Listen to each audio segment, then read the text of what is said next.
Last time on Dragon Ball Z What If, Chiaoztu killed Nappa. We got forward all the way to the Cell games and ended with Cell blowing up the Earth. Due to Goku's lack of learning instant transmission, he was unable to save the day, and thus everyone on Earth was killed. But luckily, King Kai intervenes with the Namekian Dragon Balls, bringing back our Earth's heroes after a suitable amount of time where Cell leaves the solar system.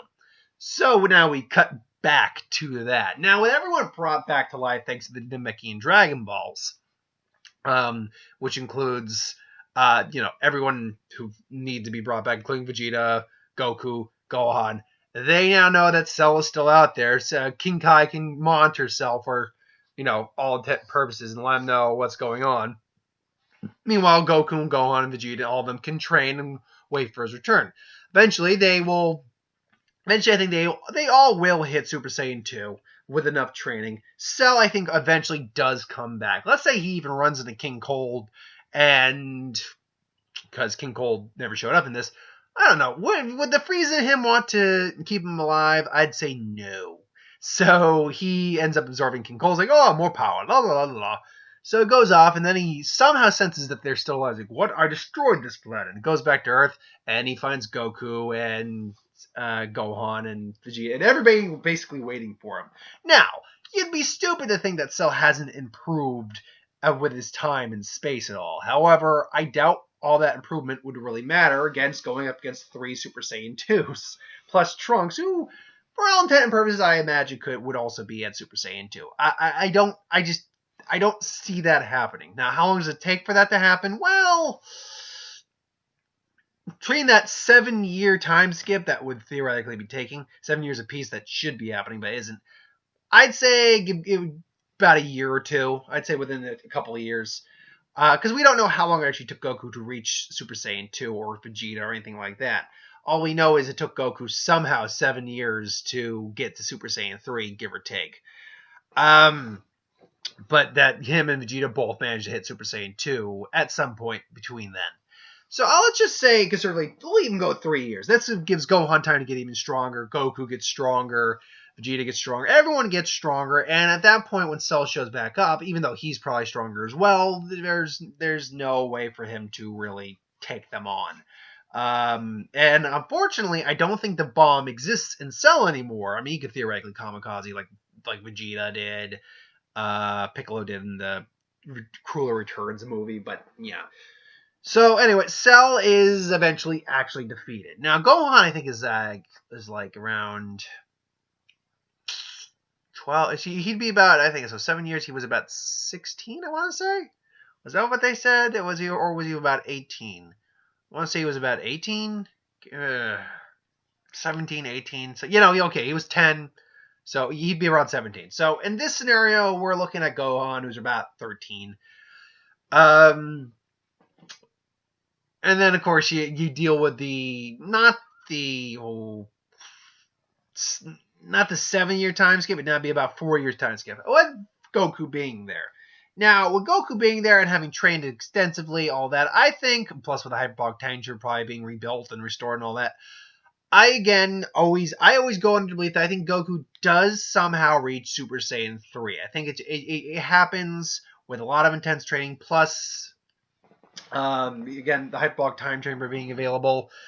I think it happens because again, just because it's he had a spirit body, that's why it worked. Then why did Gotenks reach Super Saiyan 3? It's like because it's the magic of it makes him strong. It's like but he's still got a living body. He's still got the physical limitations of a living being.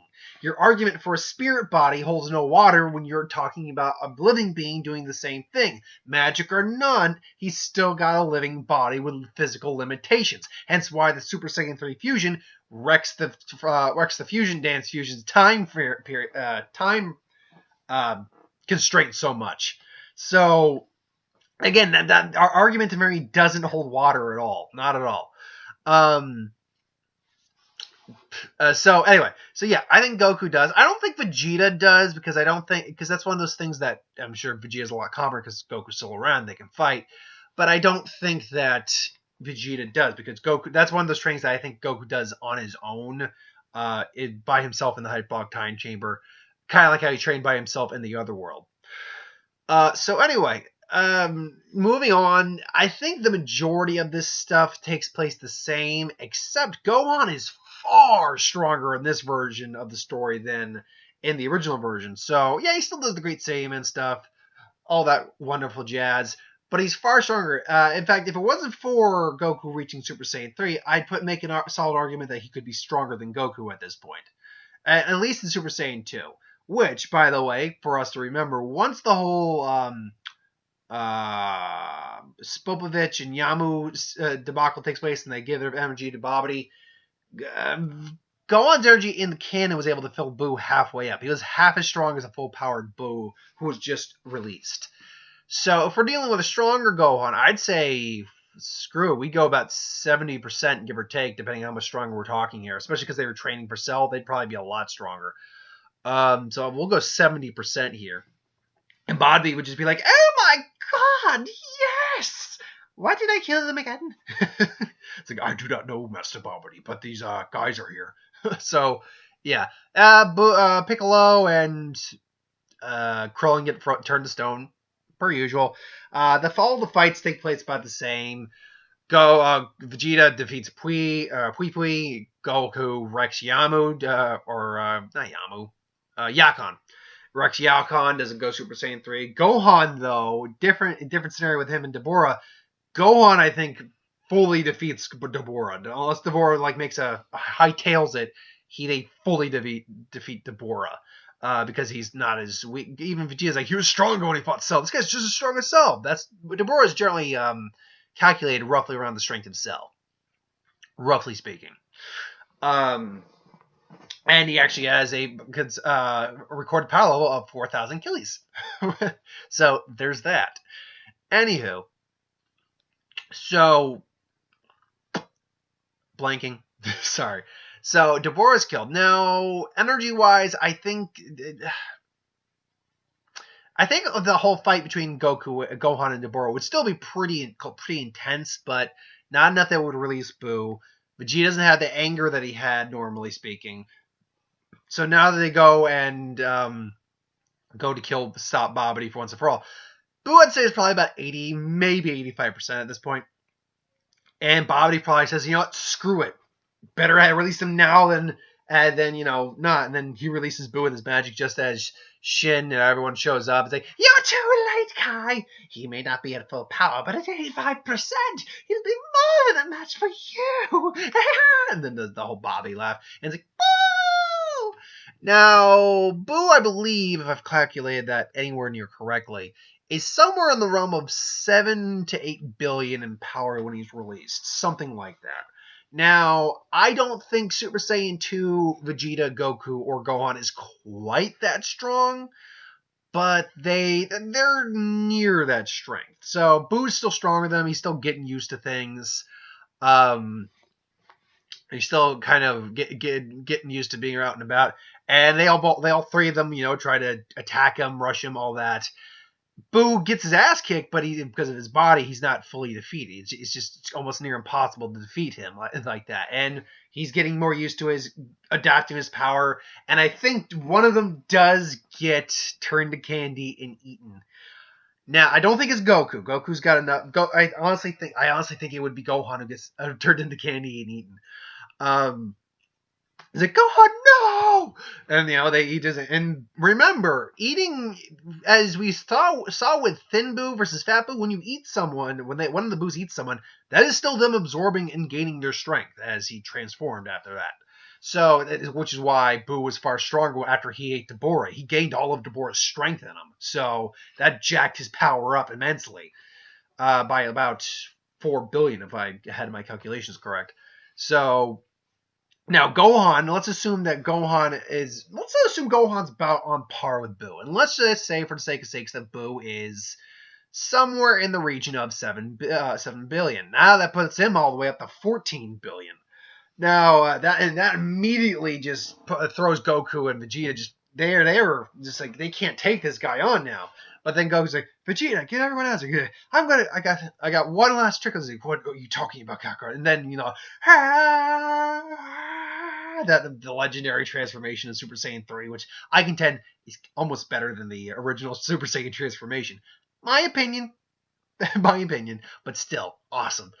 I said, yeah, and then, Goku transforms. Now, if Goku's a little weaker at Super Saiyan 2, let's say 6 billion, or 6.5, something like that. Let's just say 6.5. You multiply that by 4, you're looking at about 28 billion, I want to say. Not 28 billion, 26 billion. So that immediately just puts him well over the edge of Boo. So now him and Boo have a long, drawn-out fight, but eventually I think Goku is severely taxing after a while because of Super Saiyan 3's, stamina drain. But I think he does end up defeating Boo. I think he overall wins the day. He's tired, he's just exhausted, but he wins, and Bobby's killed by Piccolo. They still need to figure out a way to bring back Gohan, though, if they can bring him back. Luckily, Shin says, it's like, we know a way. And then they go and they ask the Namekians again, say, hey, and then I think they also make a note of getting a new Guardian. I think Dende eventually comes into the picture in that way then. And they get a new Guardian, new Dragon Balls, and they wish Gohan back. Cut to Super. Now, in Super, I think there's like a good year difference between Super and Z.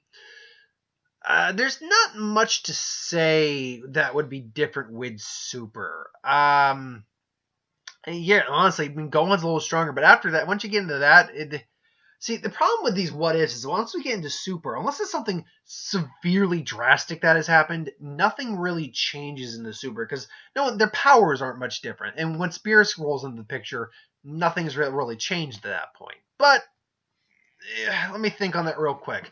Gohan is stronger. Vegeta's about the same, maybe a little stronger. Goku's about the same. Yeah, I can't say. Oh, it's getting a good stretch in there. Ooh, that's good stuff. Nice.